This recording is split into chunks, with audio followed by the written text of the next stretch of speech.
Z Zombies Future Z Part 3 Clock Time. The room at the Center for Technology Development vibrated with anticipation. Rafaela, Sean, Helen, and Mental had made a crucial decision: they would travel back to the past to interview Schrödinger. The dilemma behind it was the key to solving the mystery of the ghouls. The stealth drone was ready, its algorithms adjusted for time travel. Rafaela entered the approximate coordinates based on the fragments of the video. Mental programmed the quantum calculations needed for the jump. The time has come. The drone materialized in a dark, dusty place. Schrödinger was there, absorbed in his thoughts. The drone recorded every detail, every word whispered by the scientist. On his return, the love of knowledge and human curiosity had prevailed. And at that moment, Rafaela, Sean, Helen, and Mental became witnesses to a truth hidden in the folds of time. The ghouls were not just nightmarish creatures, but a manifestation of the quantum paradox itself.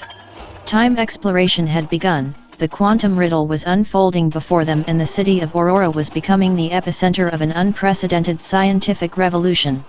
With the guidance of Sean, and the assistance of Mental, they designed several alternative cabin models linked to the furtive drones, and after rigorous testing, they prepared their first temporary descent expedition. Nothing could weak it wrong. The cabin of the drawn Furtivo whispered with energy. Captain Helen Coulson, Technical Rafaela, Sean Miss Himoto, and the body version of Mental were preparing for their temporary descent.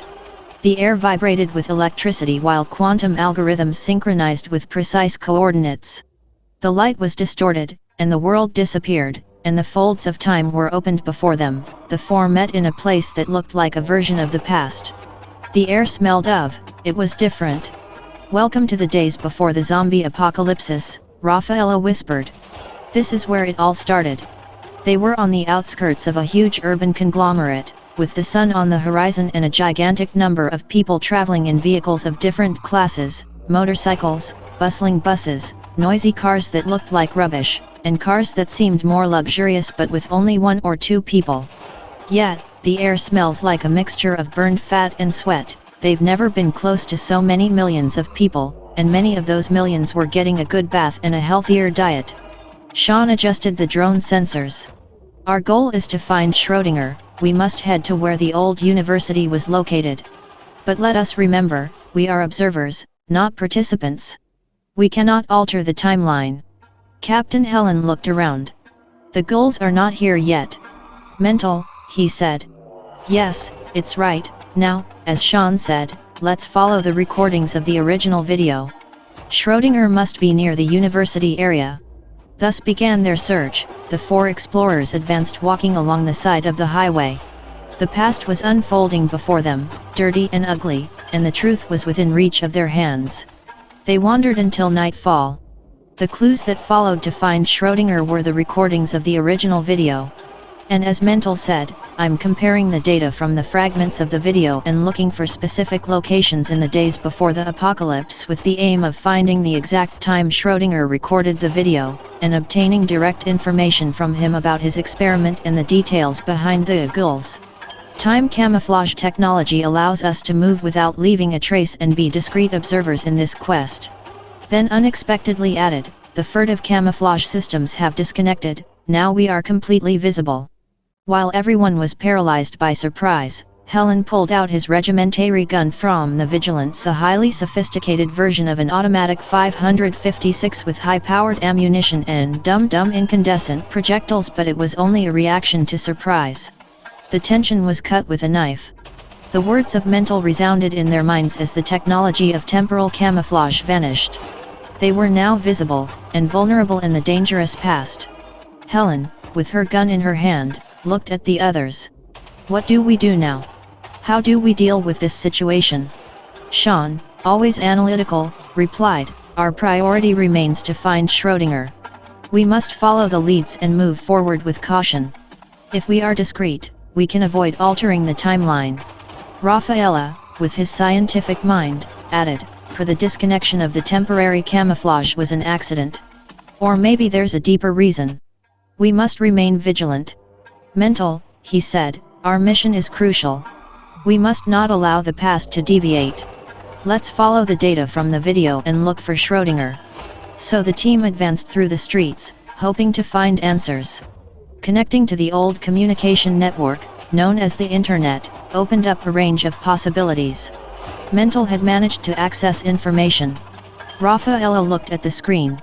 "What did you find, Mental?" Mental, with his robotic voice, replied, "The geolocation of Schrödinger's cell phone. It's moving, but it seems to be near the old Silas Hills. We must follow the trail." Captain Helen cried out. "This is our best chance to find him. But let us remember, we cannot alter the timeline." Sean, always analytical, added, "Let's follow the coordinates carefully, tracking Schrödinger." Thus, the team prepared to follow the digital trail. The city was a maze of the past, and Schrödinger's search led them to unexpected places. The cafeteria on the outskirts of Silas Hills was a remnant of normality. The wooden tables crossed, and the aroma of coffee and whiskey floated in the air. Schrödinger was there, sitting in a corner, absorbed in his thoughts, drinking from a bowl a liquor of a different amber color from a bottle in which the word whiskey could be read. Rafaela, with her practical personality, approached. "Schrödinger, can I talk to you?" The scientist looked up. Her tired eyes reflected years of questions.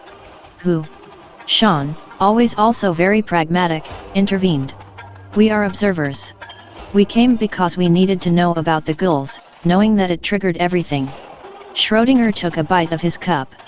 "The creatures of the paradox, the experiment was an attempt to understand duality, the coexistence of states. But no one imagined it would have such catastrophic consequences. Mental," he added, "how can we stop the situation? Is there a possibility of practical application?" The scientist smiled sadly. "The answer lies in the riddle itself.